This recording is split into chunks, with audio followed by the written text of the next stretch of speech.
The harsh, flickering light of the motel bathroom casts erratic shadows across the cracked porcelain tile. You lean over the stained sink, your reflection staring back from the smudged mirror. Your eyes are exhausted from days of hypervigilance, but sharply alert. You take a steadying breath, gripping sterilized metal tweezers in your right hand. Your left arm rests heavily on the edge of the sink. Beneath the skin of your forearm, there is a small, rigid bump. You press down on the surrounding skin. The sting is sharp, a localized burning sensation that radiates up to your shoulder. You dig the tips of the tweezers in. You do not flinch. You have been trained to compartmentalize physical discomfort, to lock it away where it cannot affect your motor skills. With a sudden, precise movement, you grip the small metallic object and pull. A tiny microchip drops from the tweezers and clinks against the porcelain bowl. You wash away the residue with freezing water and wrap a tight compression bandage around your forearm. Picking up the heavy brass handle of your suppressed pistol, you smash the microchip into pulverized dust and sweep the pieces down the drain. On the counter, a thick manila dossier is curling into black ash inside a metal wastebasket. It was your target package. The face of the man you were supposed to eliminate tonight is slowly being consumed by the embers. He was an investigative journalist who got entirely too close to the agency's black book operations. You were their best cleaner, sent when there was absolutely no room for error, but you did not pull the trigger. You stood in the shadows, watched him with his family, and you made a choice. You warned him. You gave him an encrypted drive, untraceable currency, and told him to run. In doing so, you signed your own burn notice. You check your pistol's magazine out of ingrained muscle memory. 14 rounds of subsonic ammunition. You slide the weapon into the custom holster concealed beneath your waterproof jacket. Your agency-issued phone buzzes violently on the unmade bed. The lock screen glows in the dim room. Status: rogue. Directive: containment. They found you. You have 12 hours until the agency blackout protocols go into full effect. In 12 hours, this city will be locked down tighter than a military vault. Airports, train stations, and borders will be monitored by biometric scanners and strike teams. You need to reach the extraction point, an old smuggler's dock on the outskirts of the industrial harbor, before the sun comes up. A heavy floorboard creaks in the hallway. The strike teams are already here. You do not hesitate. You grab your leather duffel bag and move silently toward the window. Outside, rain is falling in heavy sheets, slicking the cobblestone streets. You slide the window open, the freezing wind biting your face. Behind you, the heavy wooden door splinters inward with a deafening crack. Men in dark tactical gear flood the room, sweeping the space with blinding weapon flashlights. You are already gone. You drop 15 feet into the trash-strewn alleyway below, bending your knees to absorb the heavy impact.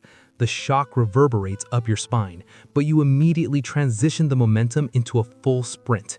You navigate the labyrinth of dark alleyways, mapping out the city grid. You must stay off the main avenues. To the agency, you are a moving dot on a digital map unless you stay in the shadows. You emerge onto a bustling night market street. Neon signs cast a vibrant glow over the dense crowds of locals huddled under umbrellas. You slow your pace, forcing your rigid posture to relax, becoming just another anonymous pedestrian. Your mind races through tactical necessities. You need clean gear, currency, and heavier firepower to survive the gauntlet. 3 years ago, you built a ghost cache in the lower maintenance levels of the central subway station. That is your first destination.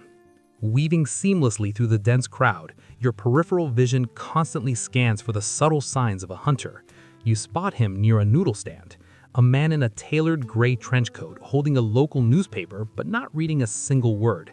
His eyes track the flow of the crowd. You seamlessly adjust your trajectory, stepping behind the boisterous group of tourists. You hold your breath as you pass within 10 feet of the watcher, hearing the faint static crackle of his radio. You slip past undetected, ducking into the descending concrete stairwell of the subway station. The air underground is stale, thick with the smell of damp earth and hot metal grinding on tracks.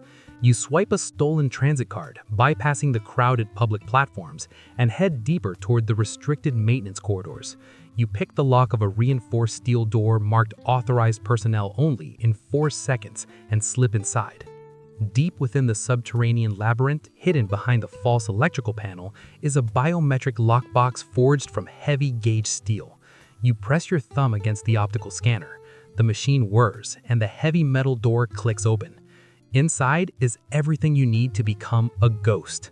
You strip off your soaked jacket and strap a woven Kevlar vest tight over your torso. You pull on a dark tactical coat, grabbing bundles of untraceable euros, sterile burner phones, and heavily encrypted thumb drives. Most importantly, you secure a custom matte black submachine gun on a tactical sling. You finally feel armed. You close the steel door and turn around. Standing at the far end of the maintenance tunnel are three imposing figures, elite retrieval operatives. They did not track you here, they knew about the cache. The agency compromised your hidden files. "Stand down," the lead operative says, his modulated voice echoing off the concrete walls. "Command wants you brought in intact. Put the weapon on the ground." Your mind calculates the geometry. 3 hostile targets, heavy ballistic body armor, suppressed assault rifles. 20 yards, no cover between you and them save for a thick concrete support pillar 10 yards to your left. You act. You drop into a rapid, aggressive slide just as they raise their weapons. The deafening roar of automatic fire gun fills the confined space. Pulverized concrete and bright sparks explode off the wall behind you. You scramble behind the thick concrete support pillar. You reach into your tactical coat, pull out a stun grenade, cook it for 1 precise second, and hurl it around the right side of the pillar. The detonation is catastrophic. A blinding flash of pure, searing white light erases all shadows, accompanied by a concussive shockwave. You swing out from the left side, moving with explosive speed. The operative on the left is stumbling backward. You close the distance, grabbing the hot barrel of his rifle, twisting it violently upward. You deliver a devastating open palm strike to his sternum, followed immediately by a sweeping kick to his knee. He crashes heavily to the concrete floor. The lead operative pivots toward you. You dive forward, rolling beneath his line of fire, and slam your shoulder squarely into his midsection. You grapple fiercely for control of his weapon, twisting the rifle sharply and driving a heavy elbow directly into his protective helmet. He slumps forward, unconscious. The third operative raises his sidearm. You draw your suppressed pistol and fire 2 rapid shots. The heavy subsonic rounds hit him squarely in the center of mass, impacting his thick Kevlar vest. The sheer kinetic force throws him backward off his feet, leaving him gasping for air. You sprint down the tunnel toward the subway platform. You burst through the maintenance doors and blend instantly into the terrified crowd, vaulting over the turnstiles and sprinting toward the opening doors of a train. You slip inside just as the warning chime sounds. You stand near the back, forcing your rapid breathing to slow. You pull a burner phone from your pocket and power it on. It rings instantly. "You are making a monumental mistake," the director of operations says smoothly. "I am opting out of the contract," you reply, your voice deadpan. "You are an asset. Assets do not have agency. Every security screen in this city is currently broadcasting your face. Give up." "Send whoever you want," you say quietly. "I will be waiting." You crush the fragile phone and drop the pieces. The train is heading toward the financial district. It's too predictable. Before the train reaches the next curve, you pry the emergency release panel open. You force the metal doors apart just enough to slip through, wait for the precise moment, and jump. You hit the gravel embankment beside the tracks hard, rolling aggressively to distribute the momentum. Climbing a rusted vertical ladder through the massive ventilation shafts, you reach a heavy iron grate and pull yourself up to the surface. The rain has stopped entirely, but a thick, impenetrable fog is rolling in off the dark river. You take the high route. Scaling a fire escape, you reach the rooftops. The physical exertion is immense as you leap over narrow alleyways and vault over high brick parapets. Your lungs burn with every breath. Suddenly, the hairs on the back of your neck stand straight up. You drop flat against the wet tar. A high-caliber round completely shatters the brick chimney, exactly where your chest was a mere moment ago. Sniper. You scramble desperately behind the solid steel housing of a massive air conditioning unit. The shooter is elevated, likely positioned on the radio tower 2 blocks away. You unclip a cylindrical smoke grenade, toss it to your left, and sprint aggressively to the right. The expanding white smoke masks your movement. You reach the edge of the roof and launch yourself out into the empty, freezing air. You hit the warehouse roof hard in a perfect combat roll, sliding across the wet corrugated metal before catching yourself securely on a rusted gutter. The harbor is only a mile away. The industrial sector is an absolute ghost town. You move silently through the dark canyons of towering shipping containers. You reach Pier 44. Through the swirling fog, you can just barely make out the sleek silhouette of a dark gray speedboat idling quietly in the dark water. You made it. You step carefully out from the solid cover of the containers. Suddenly, high-intensity spotlights click on from 3 different directions, bathing the wooden pier in inescapable artificial glare. 2 armored SUVs roar to life, blocking the only viable exit. Heavily armed Alpha Team operatives pour out, their laser sights converging perfectly on the center of your chest. End of the line.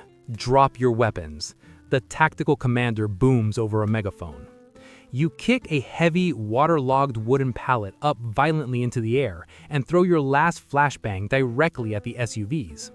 You dive headfirst off the wooden pier into the freezing, murky water, just as concentrated automatic gunfire shreds the planks where you stood. The Arctic cold paralyzes your lungs. You swim powerfully underwater, navigating blindly through the rotting pilings. You surface quietly just beneath the rear stern of the sleek speedboat. The Alpha Team operatives are completely focused on the churning water near the docks, firing blindly into the thick fog. You pull yourself over the smooth back of the boat. Hiss! You hiss aggressively at the terrified smuggler captain. He slams the heavy metal throttle completely forward. The twin marine engines roar to life with a deafening howl. The boat surges violently forward. Alpha Team pivots, bringing their rifles to bear. Bullets ping dangerously off the metal railings. You drop flat against the wet deck, crawling desperately toward the heavy machine gun securely bolted at the back. You grab the cold metal handles, chamber a massive round, and squeeze the heavy trigger. You send an unrelenting hail of heavy caliber suppressive fire directly back at the illuminated docks. The massive rounds tear through the armored SUVs, forcing the operatives to dive for cover. The blinding spotlights shatter under your heavy return fire, plunging the pier rapidly back into darkness. The high-speed boat accelerates incredibly rapidly, tearing violently through the choppy dark water. The thick fog quickly swallows the pier, the terrifying sounds of the heavy firefight fading rapidly into the distance, replaced entirely by the roaring wind and the hum of the engines. You release the hot handles and collapse onto the vibrating deck. Every muscle in your beaten body aches with a profound exhaustion. You stare up at the sky. The first traces of gray dawn are finally beginning to break through the thick clouds. Sitting up slowly, you reach carefully into your soaked coat and pull out one of the heavily encrypted gum drives. It contains decades of the agency's absolute darkest secrets, their highly illegal global operations, their classified burn lists. It is your ultimate insurance policy. The hunt is absolutely not over, but now the hunted has teeth. You take a slow, deep breath of the freezing, salty air, watching the European shoreline disappear completely into the horizon. You survived the longest night, and tomorrow you go fully on the offensive.